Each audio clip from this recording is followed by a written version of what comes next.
La última reforma.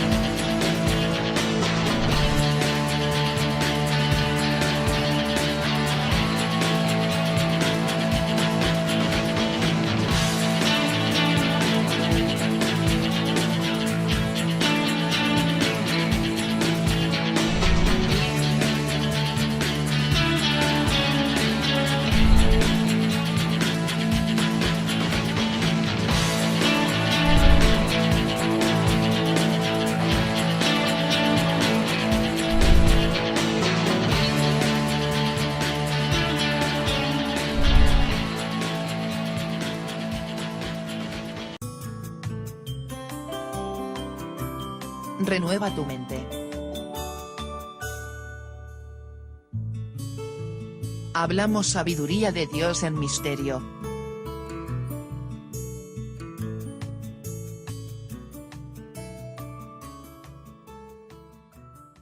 Uno de los misterios espirituales revelados al apóstol Pablo es precisamente, ¿quién es la Iglesia?, definiendo su verdadera identidad. En casi todas sus cartas, especialmente a los Efesios, el apóstol define a la Iglesia como el cuerpo de Cristo, su total plenitud. La presenta a sí mismo como una virgen pura, santa, una novia ataviada para su marido, sin mancha y sin arruga, una Iglesia gloriosa.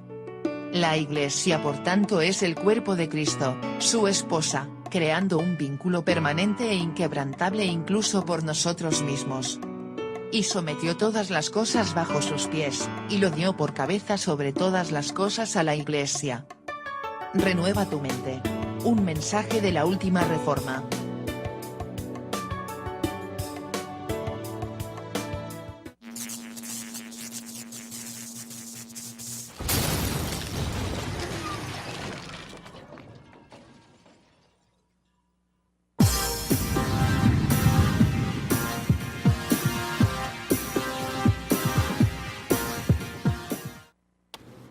Un saludo especial a todos los que continúan sintonizando nuestro programa todos los miércoles, siempre en este horario de las 8 de la noche. Aquellos que nos están sintonizando a través de la señal del canal, a través de la señal aérea y también a través del canal 99 por cable. Y en el sitio web del canal 23, cdnn23.com. Estamos llegando a tantísimos lugares y eso nos consuela, nos reta a que podamos continuar con este programa, a pesar de que hay muchos a quienes el programa les resulta un poco intrigante o incluso hasta incómodo. Alguien escribía, por ejemplo, hoy a nuestro número de que nos estábamos condenando, y es un poco contradictorio, porque hay una expresión de Pablo que es contundente. Dice, capítulo 8 de Romanos, versículo 1, ninguna condenación hay para los que están en Cristo Jesús. Qué interesante, ninguna condenación hay para los que están en Cristo Jesús.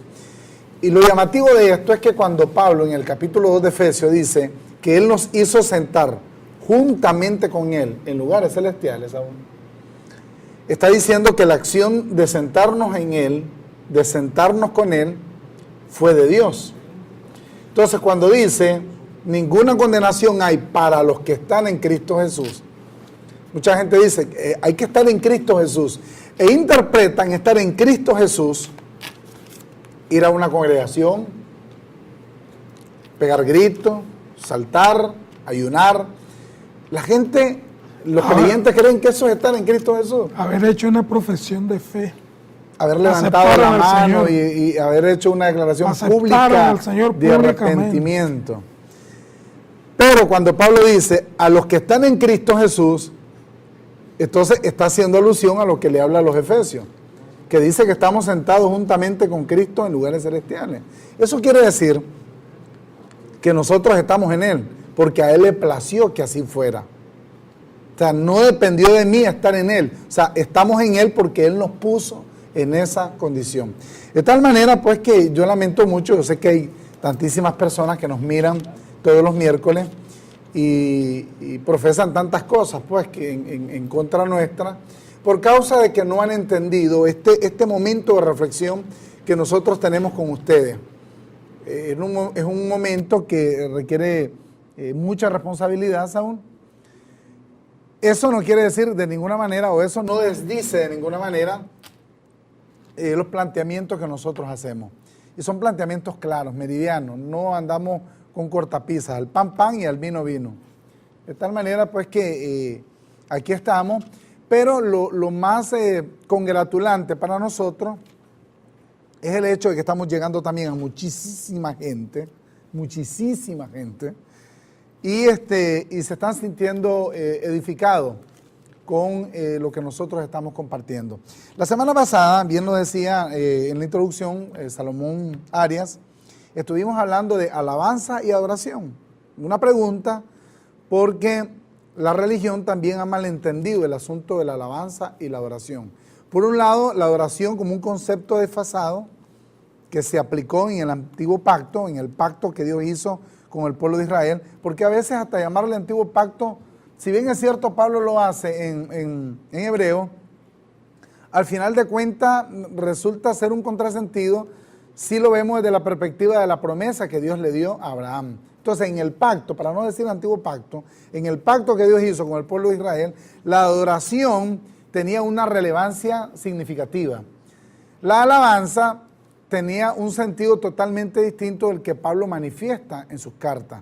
Hoy vamos a referirnos al asunto de la gratitud y ver la gratitud como un acto de alabanza, como una forma de acción de gracia.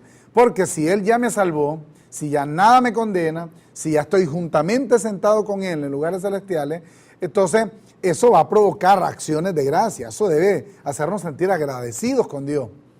Pero no quiere decir que hay un patrón de cómo yo debo alabar a Dios. Que tiene que ser a través de un canto, tiene que ser a través de la música. Yo les decía la semana pasada, allá en Salmos capítulo 19, el versículo 1 dice, los cielos cuentan la gloria de Dios y el firmamento anuncia la obra de sus manos. Si has visto alguna vez el cielo, así a simple vista, te vas a dar cuenta de que el cielo es lo que es, o sea, no está haciendo algo extraordinario que manifieste un sentido de alabanza. O sea, el firmamento, por ser tal como es, una obra de Dios, es ya una acción de alabanza. Entonces nosotros somos sus hijos, somos su hechura. De tal manera que la alabanza ya está determinada por el hecho de haber alcanzado por nosotros su justicia, su perdón, su reconciliación, su santidad, su justificación. Y qué mejor acto de agradecimiento, ¿verdad?, que vivir en consonancia con eso. Hoy vamos a ver más el enfoque de la gratitud, Saúl.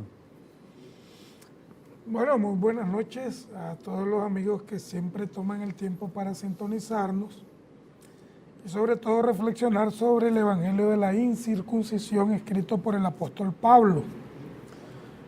Una de las cosas, Rodolfo, que hacemos en cada programa, y es el énfasis nuestro, de aclarar bien lo que corresponde a lo antiguo y a lo nuevo. La iglesia está llamada a vivir en el nuevo pacto, como le quieran llamar, nuevo pacto, nueva alianza, nuevo testamento. Yo le llamo de manera particular el Evangelio de la incircuncisión, escrito por el apóstol Pablo. Y cuando yo hablo de la incircuncisión, es prácticamente dejar todos los ritos que el pueblo judío hizo en un momento determinado de la historia, en la relación que Dios tuvo con ese pueblo.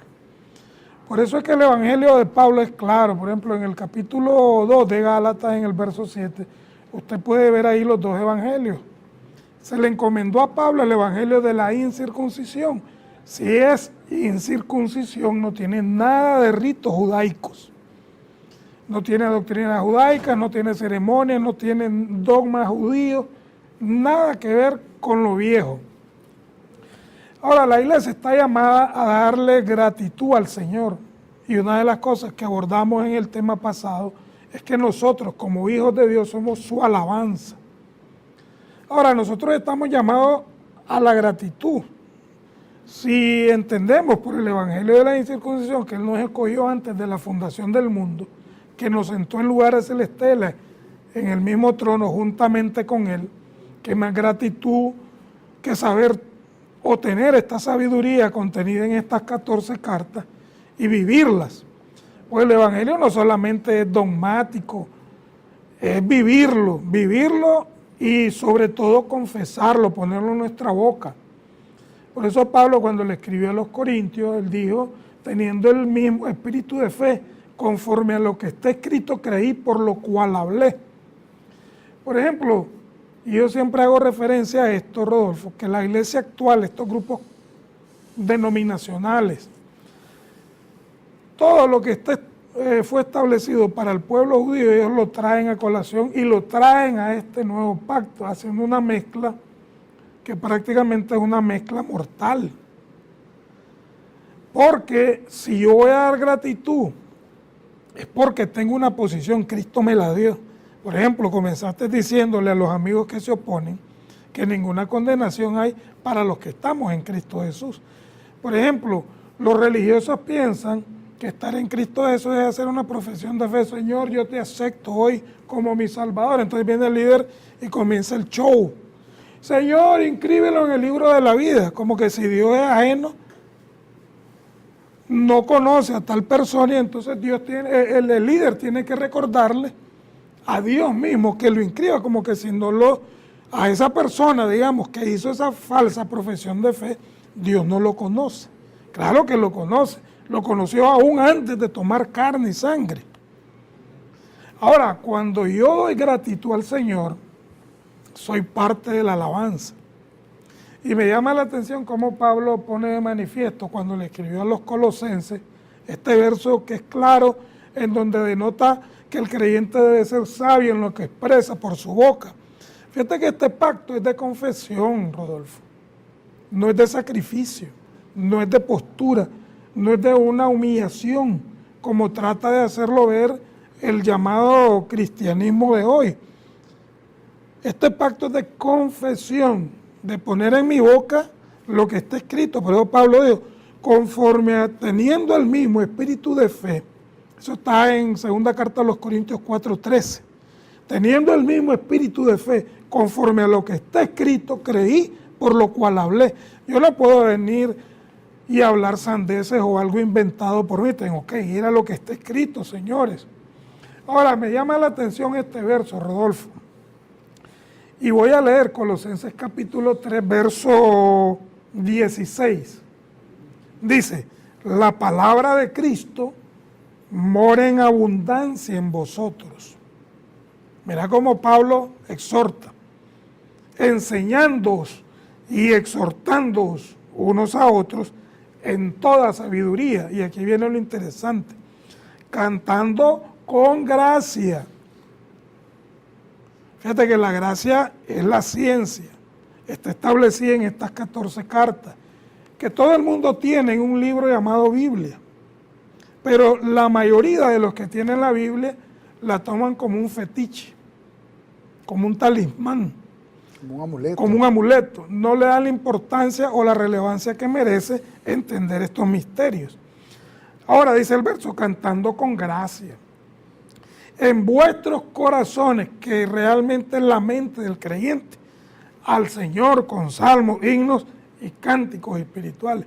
Ahora, yo veo, por ejemplo, el panorama actual y yo veo, mira, la música está bien, todo lo que tiene la sinfonía está excelente, buenos músicos, hay buenas trompetas, hay vientos, hay timbales, guitarristas buenos, pero cuando abren su boca, lo que sale prácticamente es todo lo que Moisés dijo en el antiguo pacto. Eso es lo que tienen, ¿en dónde? En su mente, en su corazón. Yo no puedo venir a estas alturas del partido, después del sacrificio de Cristo, para poner el énfasis correcto, a traer cosas del viejo pacto y ponerlos en mi boca y dárselos en gratitud al Señor. prácticamente no estoy cantando con gracia, que es lo primero. Y sobre todo no estoy usando la mente y no estoy usando el evangelio correcto. Ahora dice el verso 17, y todo lo que hacéis, sea de palabra o de hecho, hacedlo todo en el nombre del Señor Jesús, dando gracias al Padre por medio de Él. Quiere decir que lo primero relevante en la gratitud al Señor es el sacrificio de Cristo, los beneficios que nos dio a través de su muerte, Rodolfo. Cuando nosotros mencionábamos dos versos que resultan paralelos en el lenguaje de Pablo, tanto lo que aparece, por ejemplo, en 1 Corintios 14, 15, lo que luego aparece también en Efesios 5, 19, 20, la particularidad es en vuestros corazones. En vuestros corazones. Les recuerdo, haciendo un pequeño hincapié, que el número de WhatsApp que nosotros damos todos los miércoles es para que ustedes hagan sus preguntas por texto a través del WhatsApp. O sea, no es para llamadas telefónicas. Entonces dice, cantando y alabando al Señor en vuestros corazones. Y acuña Pablo en Corinto, diciéndole a los corintios, cantar con el entendimiento. Entonces Pablo, por ejemplo, cuando encuentra la dicotomía de la carne y del espíritu, allá en el capítulo 7 de Romanos, al final del capítulo, en el versículo 25, dice, hallo yo esta ley, dice Pablo, que con mi cuerpo le sirvo a la ley del pecado, pero con mi mente, dice, yo le sirvo a la ley de Dios.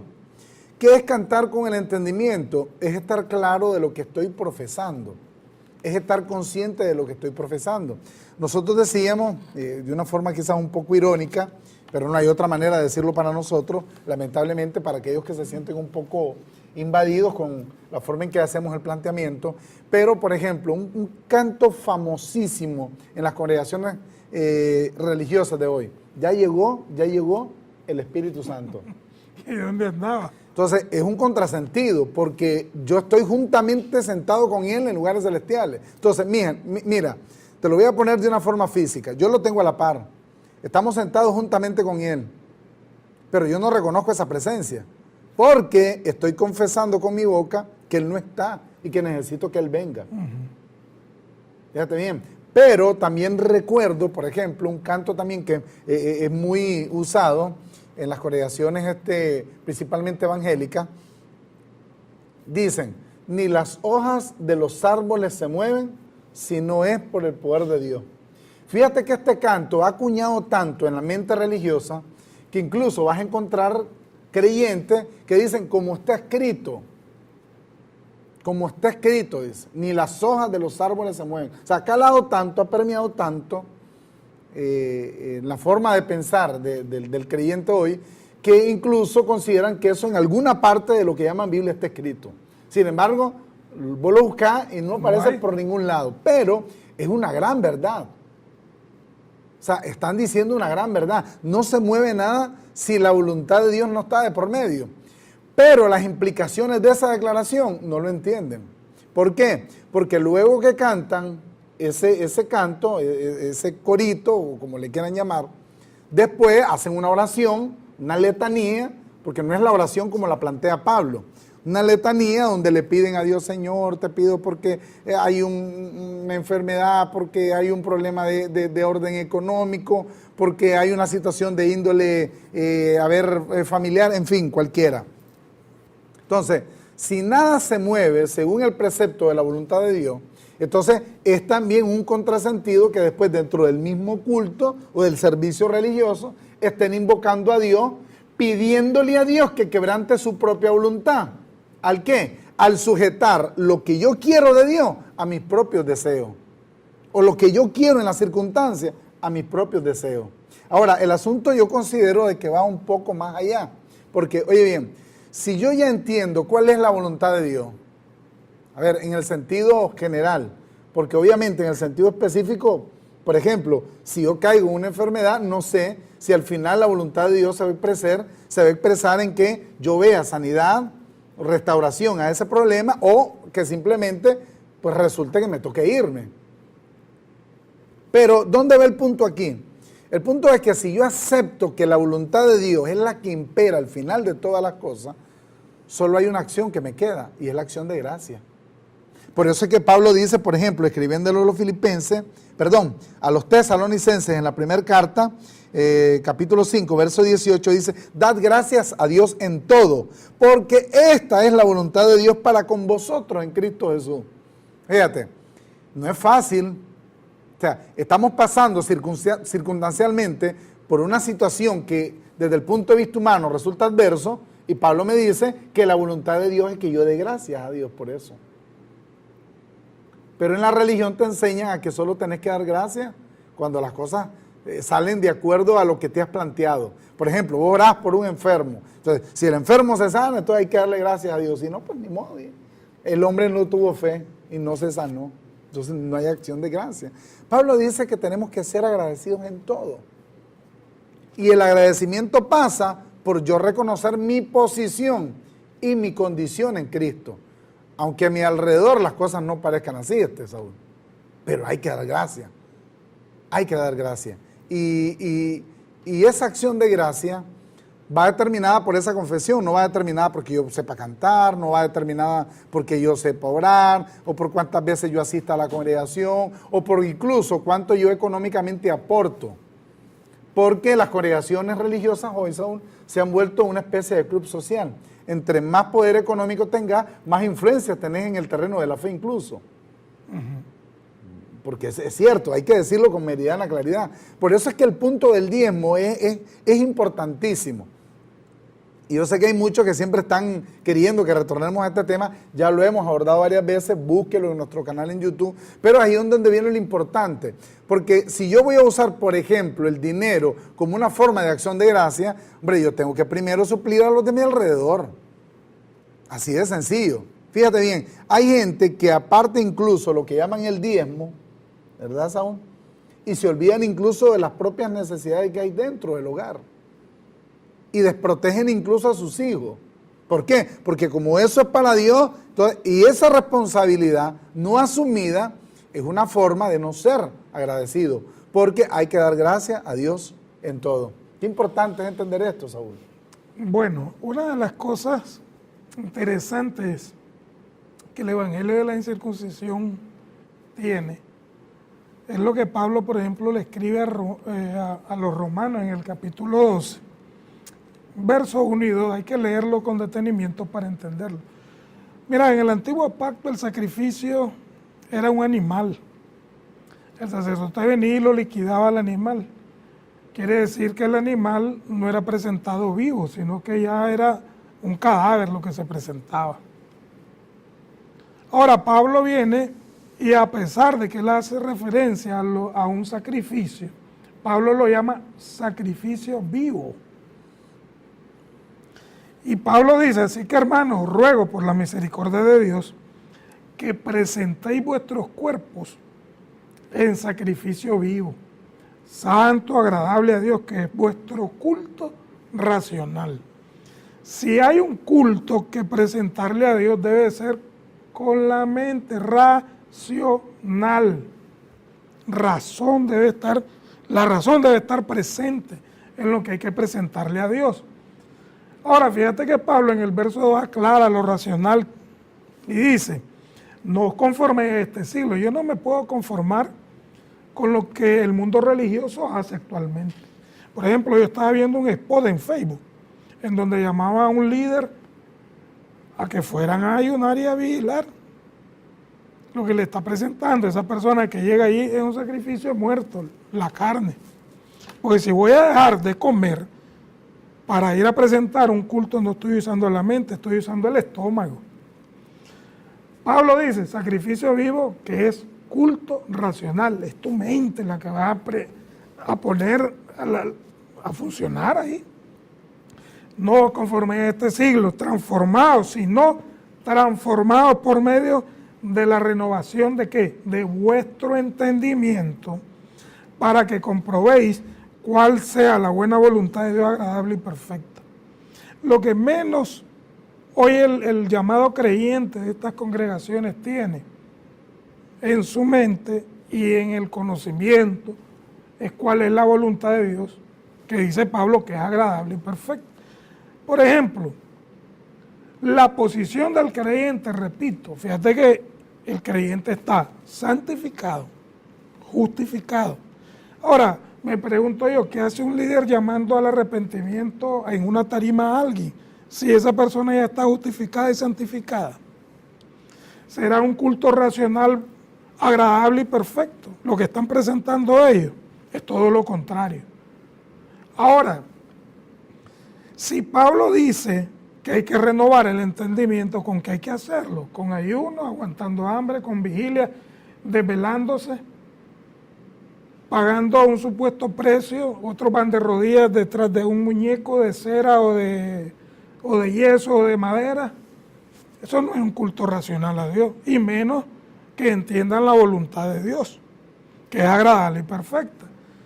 Por ejemplo, Pablo siempre daba gracias y oraba por los creyentes. Pero yo no encuentro en ninguna carta decirle, Señor, líbranos del camino que tomen, o líbranos de la enfermedad porque están muriéndose de cáncer, ¿no? Ahora, si hay un espíritu de fe que me trajo la ley del espíritu de vida en Cristo Jesús, mi posición debe ser que si es el espíritu de vida en Cristo Jesús, eso es lo que yo tengo que hablarlo públicamente, confesarlo. Hay personas que no son de fe, naturalmente, Rodolfo. Y entonces, ¿qué es lo que sucede? Que esas personas están como reprobados en cuanto a la fe. Fíjate que lo que menos el creyente utiliza es el oído. Ellos utilizan las rodillas, el estómago, el quitarse, el no dormir. Porque, ¿qué sentido tiene, por ejemplo, pasar una noche entera en una vigilia si con 1 hora o 2 horas de conocimiento claro del Evangelio, el creyente tiene suficiente para poder vivir el día a día? Porque el ser humano tiene que vivir el día a día, day by day, día a día. Ahora, fíjate bien, vivir el día a día es vivir conforme a la ley del espíritu de vida, sabiendo que todo nos ha sido dado, pero las circunstancias del diario vivir es un reto de cada creyente. No todos tenemos esas circunstancias, favorables o desfavorables. Por eso es que el Evangelio lo primero que tiene que llegar es a la mente del cristiano, del creyente, del que tiene activada la fe. La fe es un don. La fe no viene, la fe es. Y eso es importante hacerle saber al creyente, Rodolfo. Por supuesto, un saludo para Ruth Rodríguez, que nos está viendo desde Jinotega. Un saludo para Mario Cajina y Johnny López y Ervin Barrera, que están en sintonía. Este asunto de la alabanza, todo el mundo cree que se sujeta al cuerpo, porque no se ha entendido correctamente. Cuando Pablo dice que nosotros somos templo, todo el mundo cree que se está refiriendo al cuerpo como tal. Recuerden que el cuerpo está muerto. El cuerpo por sí solo no es templo. Si es un medio físico. Recuerden que nosotros somos 2 entidades. Una entidad carne y una entidad espíritu. Y es la entidad espíritu la que está una con el Señor. Pablo dice que el que se une al Señor, un espíritu es con Él. Eso se lo escribe a los Corintios. Pero para seguir y profundizando el tema y desarrollarlo un poco más ampliamente, y si el tiempo lo permite, vamos a hacer una brevísima pausa para seguir compartiendo más de esto con ustedes. Así que ya regresamos.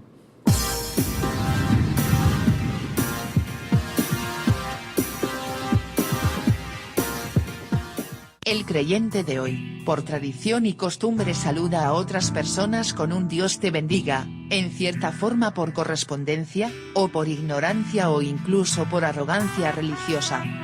El creyente debería usar la fórmula apostólica gracia y paz, no como un deseo o aspiración hacia los demás, sino como una realidad manifestada para el cuerpo de Cristo, sin tomar en cuenta las circunstancias. La gracia es la disposición de Dios al ministrar su justicia, es el don de la salvación implantado en nosotros, y la paz es el resultado que deriva de su gracia.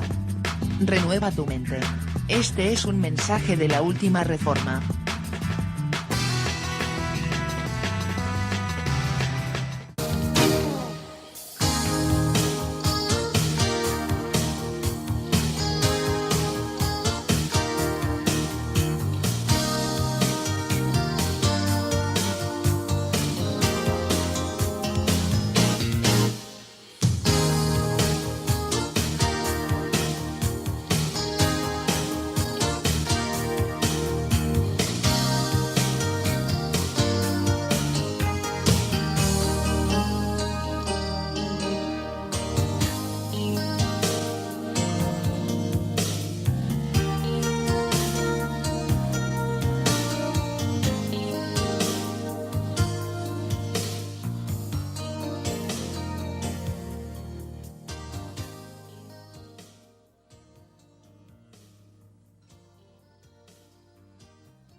Colosenses es una carta llamativa en el aspecto de que, digamos, yo miro las cartas paulinas como obras de arte, cinceladas con la pluma de Pablo. Y con los colosenses hay una particularidad en torno a este tema que estamos abordando nosotros que vale la pena considerar. Indudablemente lo es en todas sus cartas. Pero aquí, escribiéndole a los colosenses en el capítulo 2, en el verso 7, dice Pablo: arraigados y sobreedificados en él.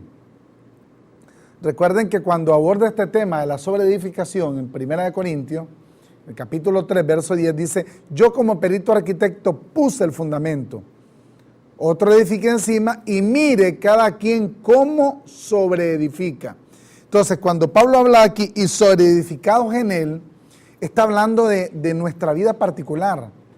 Cuando dice Pablo que hay que cantar cánticos espirituales en nuestros corazones, o sea, Pablo se está remitiendo al nicho de lo propio, de lo íntimo, de mi relación directa con Dios, sin intermediario, porque ahora el líder religioso es un intermediario.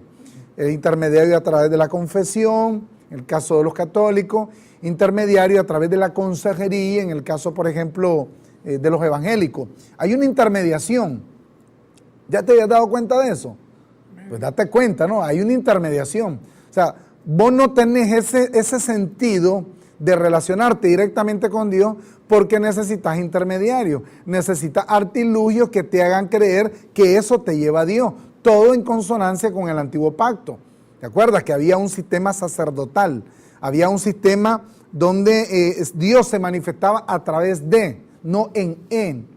De tal manera que eso hay que entenderlo. Entonces dice, sobreedificados en él, dice, y confirmados en la fe. Fíjate bien, arraigados y sobreedificados en él. Ya voy a hacer una alocución que a mucha gente no le gusta la forma en que nosotros hablamos aún. Y a veces, pues, yo sé que pudieran parecer nuestras palabras un poco, comunes, pero queremos hacerlo para ilustrarlo de forma más fácil. Es como la garrapata con el perro, o sea, bien pegado, bien agarrado. O sea, prácticamente necesitas matar a la garrapata para que la garrapata se suelte del perro. Entonces dice, arraigados, dice, y sobreedificados en él. De ahí nadie nos saca. Dice, y confirmados en la fe. ¿Qué va a producir esto? Esto va a producir la atmósfera necesaria. ¿Para qué? Dice, así como habéis sido enseñados. Fíjate bien. Está hablando de enseñanza, Saúl. El ejercicio de la mente. Dice, abundando en acciones de gracia. Fíjate el orden en el que Pablo aplica la acción de gracia. Fíjate, para que tú puedas tener acción de gracia, tenés que arraigarte primero en él. Tenés que sobreedificarte en él. Tienes que fundamentarte en la fe y por sobre todas las cosas, sobre la base de lo que hemos aprendido. Ahí es donde viene lo que mencionaba, Saúl, el uso del oído. Por eso dice Pablo que los que hemos alcanzado madurez son los que hemos ejercitado los sentidos en el discernimiento del bien y del mal. Y me gusta mucho lo que luego menciona Primera de Timoteo, capítulo 4, versículo 4. Le dice a Timoteo, porque todo lo que Dios creó es bueno. Cuando dice bueno, no es sujeto al concepto del bien y el mal, sino que ha desarrollado su propósito. O sea, que ha ejecutado aquello para lo cual fue creado. Entonces dice, porque todo lo que Dios creó es bueno y nada es de desecharse, nada. Qué tremenda esta expresión de Pablo, ¿verdad? Dice, nada es de desecharse si se toma con acción de gracia. Qué interesante punto el de Pablo. Claro, él está haciendo también, imagino que se está concatenando con lo que primero le dijo a los colosenses, arraigados, dice, sobreedificados en él. Esto es lo que debe provocar la acción de gracia. Oye, no tu exterior, que si te va bien, estás contento con Dios. Si no te va bien desde el punto de vista circunstancial, entonces ahí no hay que dar acción de gracia. Por eso a mí me sorprende, no sé si recuerdas, Saúl, cuando nosotros dimos el ejemplo de los boxeadores. Los dos boxeadores se encomiendan a Dios. Señor, dame el poder para darle más piporrazo al otro. Y el otro pide exactamente lo mismo. Y los dos. Pero lastimosamente en el concurso, ¿verdad? Donde hay dos competidores, obviamente uno es el que va a salir ganador. O sea, no hay otra forma. Y probablemente resulte ganador por haberle dado el piporrazo más grande al otro, haberlo noqueado. Entonces, hay uno que va a hacer acción de gracia. Hay uno que va a alabar. ¿A quién le va a agradecer él eso? A Dios. Fíjate bien. Pero ¿qué pasa con el que perdió? El que perdió no va a tener la misma óptica. Fíjate, aquí nosotros demostramos de una manera fehaciente cómo el ejercicio de lo que llaman espiritual dentro de las congregaciones no funciona en todo. No cuadra en todo, Saúl. Hay algo que no encaja en todo eso. Pero cuando dice Pablo, dad gracias a Dios en todo, eso sí encaja. ¿Por qué? Porque eso sí está de acuerdo al Evangelio. Hay que saber dividir, hay que saber separar las cosas en el momento en que resulte oportuno. Yo siempre remarco y hago énfasis, Rodolfo, en el conocimiento del Evangelio. O sea, muchas personas, vos ves con Biblia, caminando y yendo a sus reuniones, otros estudian un poco más, otros les gusta que el líder solamente le hable de las circunstancias de la vida, ofreciéndole sermones enlatados para suplir la falta de conocimiento. Normalmente todos estos grupos denominacionales religiosos tienen en su boca lo que no es correcto. Muchos usan palabras insanas, por ejemplo. Ahora, cuando Pablo les escribe, fíjate que estas cartas, como bien lo dijiste, la carta a los Efesios, la carta a los Filipenses, la carta a los Colosenses, la mayor parte del tiempo Pablo le está recordando el accionar o el dar acción de gracias a Dios por los beneficios que naturalmente el sacrificio de Cristo nos trajo a los creyentes. Pablo enfáticamente les escribe a los Efesios y en el capítulo 4, en el verso 29, les escribe de la siguiente manera, dice, ninguna palabra corrompida salga de vuestra boca, sino la que sea buena para la edificación, a fin de dar gracia a los oyentes. Cada vez que un creyente habla y lo hace para edificar, debe ser con gracia, con el Evangelio paulino. Yo normalmente oigo el alboroto en estas congregaciones y se emocionan tanto cuando cantan como un rayo, el Espíritu llegó. ¿Ya? Y el verso siguiente, mira cómo aclara Pablo la posición del creyente. Ahora dice, verso 30, y no contristéis al Espíritu Santo de Dios, con el cual fuiste sellado. Ya no es un rayo que te tiene que caer, ya lo tenés dentro, el Espíritu del Señor. Ahora, lo que ellos expresan como un rayo es una palabra corrupta, corrompida, de una persona que no entiende cuál es la posición en Cristo Jesús. Fíjate que la persona que nos dice que nos vamos a condenar, es una palabra que expresa palabras corruptas y lo expresa en un término de corrupción del entendimiento. Su mente está totalmente embotada, lamentablemente, amigo, amiga. Ahora, si usted comprendiera, por ejemplo, la ley del Espíritu de vida en Cristo, ahí se lo dice claro, ninguna condenación hay para los que están donde, en Cristo. Yo no estoy en una denominación o en una religión, yo estoy en lo que está establecido en la ley del Espíritu. Yo estoy unido al Señor, soy un solo espíritu con Él. O sea que Él no, ni Él se puede ir, ni caer como un rayo, ni yo me puedo separar de Él. Porque soy un solo espíritu con Él, entiendan eso de una vez. Yo no puedo estar pidiendo al Señor que selle o que los bautice, porque ya ellos ya tienen el Espíritu del Señor. Si no lo tuvieran, entonces es un hijo de perdición, con claridad meridiana. Si no tuvieran el Espíritu del Señor en ellos, prácticamente son vasos para usos viles. Y Pablo lo dice con claridad meridiana, Rodolfo. Bueno, es que el contrasentido, en resumidas cuentas, se ve por todos lados. Por todos lados. Porque, por ejemplo, todo lo que se canta en las congregaciones hoy en día, fíjate, es en la retrospectiva de que Dios no está presente. ¿Te has dado cuenta de eso? O sea, vos llegas a una congregación, todo está, fíjate bien, todo está diseñado de tal manera que lo que van a cantar y lo que van a profesar está determinado porque Dios no está allí. Entonces tienen que cantar para que Él llegue, tienen que orar para que Él escuche. Esa es la verdad. Y lo que más llama la atención, que es todavía lo más contradictorio, por así decirlo, ya como diríamos, como un colmo de colmo, Saúl, es el hecho de que reconocen más la presencia de un supuesto diablo que la de Dios mismo. Sí. Ahora, circunscriben a Dios siempre a lo humano. Dice, yo siento la presencia del Señor, dice el líder. Yo la siento ahorita. La presencia de Dios no puede sentirse, porque la presencia de Dios lleva un hecho consumado.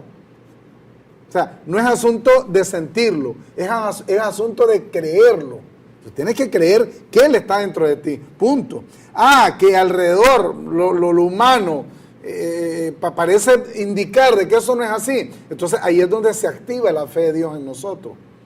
Pero todo lo que se está cantando, todo eso que se está cantando hoy en día, está intrínsecamente relacionado al hecho de que Dios no está en el lugar. Fíjate, primero tienen que ir a un lugar porque allí van a encontrar a Dios. O sea, ahí parte ya el primer sesgo.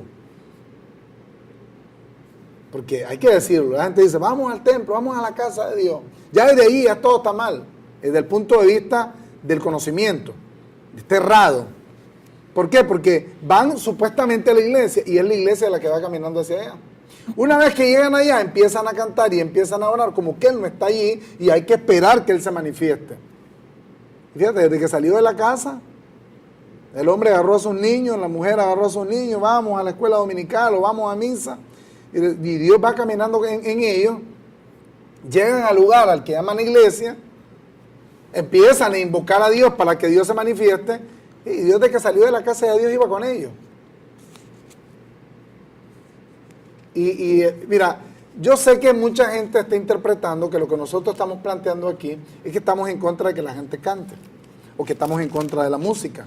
No, o sea, es que estamos en contra de todo el sentido aquello, ¿verdad?, que no manifiesta la realidad de Dios en nosotros. Así sea música, así sea mensaje, así sea lo que sea, Saúl. Si al final de cuentas hemos sido llamados para ser entendidos. Hemos sido llamados para entender la voluntad de Dios en nosotros. Pero lo que está haciendo el sistema religioso ahora es totalmente ajeno. Por ejemplo, cuando nosotros planteamos el asunto del diablo, y que lo hemos dicho aquí sostenidas veces en este programa, la gente se escandaliza y se pelea para demostrar que él existe. Sí, pero Dios se va. Hay que decirle que regrese. Fíjate, hay más presencia de diablo en las congregaciones hoy que de Dios mismo. ¿Por causa de qué? De que no se ha entendido lo que es el asunto de la acción de gracia. La acción de gracia es yo entender que Él habita en mí. En carne tengo cantidades, por lo menos en mi caso, pues yo lo he dicho aquí, sin tapujos, como dicen en un programa. Yo le he dicho, o sea, yo estoy lleno de tantas debilidades como ustedes ni se imaginan. Meterse conmigo es cosa seria. Carácter, forma de ser, en fin. Desde el punto de vista humano, Saúl, yo soy un desastre. Yo sé que vos sos otro desastre, pero yo soy un desastre. Pero en medio de ese desastre, Dios se dignó en habitar en mí, como se dignó en habitar en ti también. Eso merece una acción de gracia. No un canto, no un grito, no una letanía, no una danza. Supuestamente danza en el espíritu. El que danza en la carne, pero dicen que el que danza en el espíritu. Entonces no, hay que trastocar. Por eso Pablo dice que hay que renovar la mente. Por eso nosotros insistimos, cada vez que podemos y cada vez que tenemos oportunidad, hay que renovar la mente. Indiscutiblemente, Saúl. Otro detalle, fíjate, que tiene que ver con la acción de gracia es la forma de orar de la persona. Por ejemplo, hay esos ministerios de tómbola, en donde mandan papelitos y lo meten en una tómbola para que el líder supremo, el súper espiritual, saque de la tómbola el papel y pueda orar por esa persona que para él es de menos grado en cuanto a la relación con Dios. Pablo dice, perseveré en la oración debe ser con el entendimiento, igual, clarísimo. Perseveré en la oración, velando en ella con acción de gracias, orando también al mismo tiempo por nosotros, dice Pablo, para que el Señor nos abra puerta para la palabra, a fin de dar a conocer el misterio de Cristo, por el cual también estoy preso. Una de las grandes cosas que Pablo expresaba siempre en las iglesias que él fundó naturalmente, pues sencillamente era que oraran siempre para que la palabra pudiera extenderse, correr, hubo el término para que la palabra corra. Ahora, la oración hoy en día se ha vuelto un fetiche, Rodolfo. Por ejemplo, estas oraciones religiosas, unas oraciones en donde el superlíder le vienen a poner la mano, le echa aceite, lo empuja, lo sacude. Por ejemplo, usted ve en esos canales a superlíderes empujando a personas. ¿Qué es lo que demuestran ellos? Lo que están demostrando es un ego tremendo, que ellos sí tienen el poder de Dios y que ellos sí son los escogidos, pero los que van a recibir están en un estado mínimo, son mínimos prácticamente en comparación con esos líderes que tienen el superpoder. Ahora, una de las cosas que el creyente debe de entender es que la posición en Cristo Jesús es la misma de todo creyente, sea un líder de renombre o un líder sin renombre, o no sea líder, es la misma posición que todo creyente tiene en Cristo Jesús.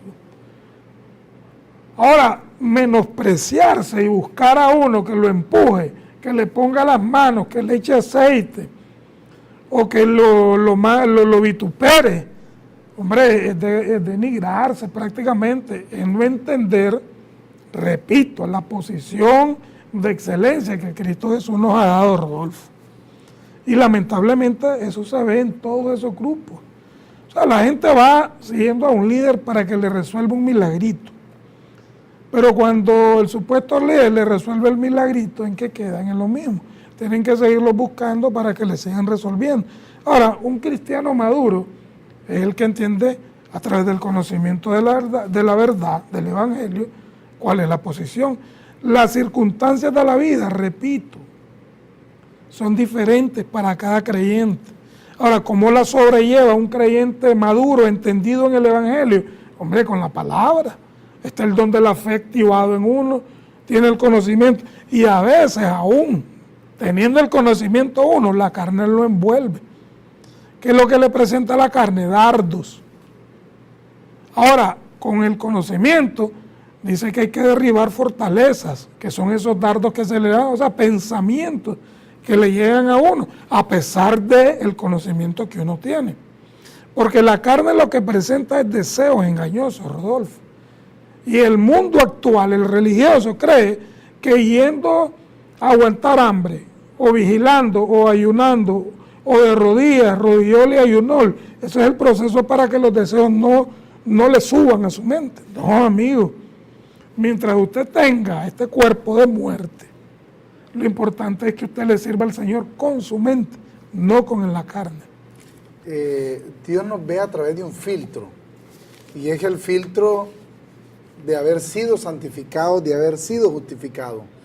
Él se congracia al ver que confesamos eso.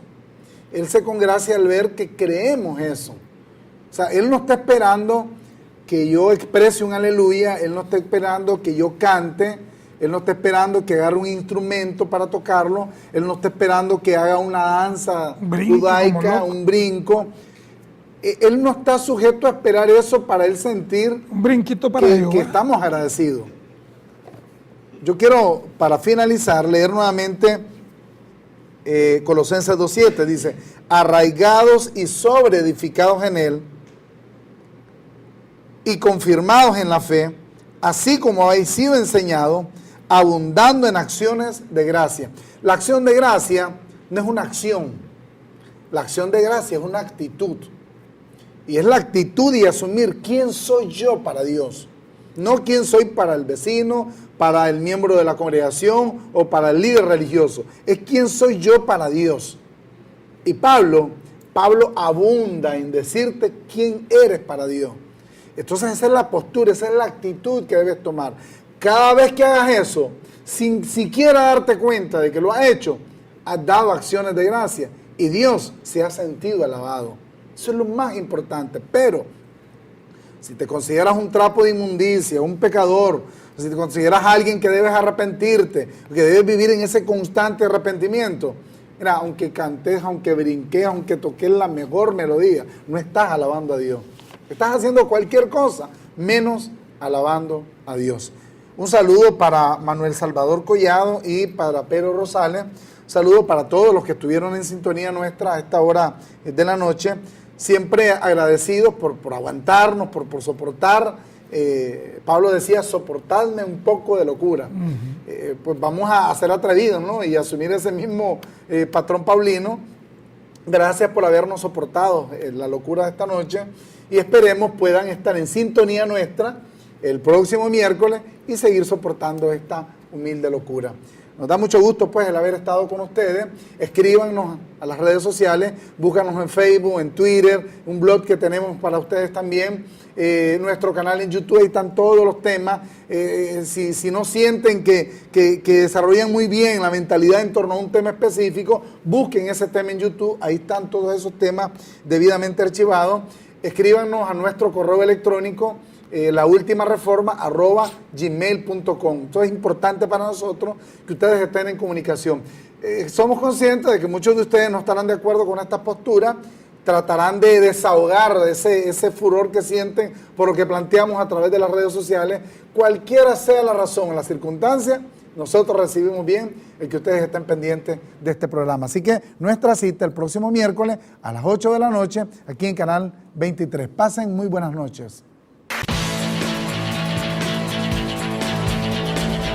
La última reforma.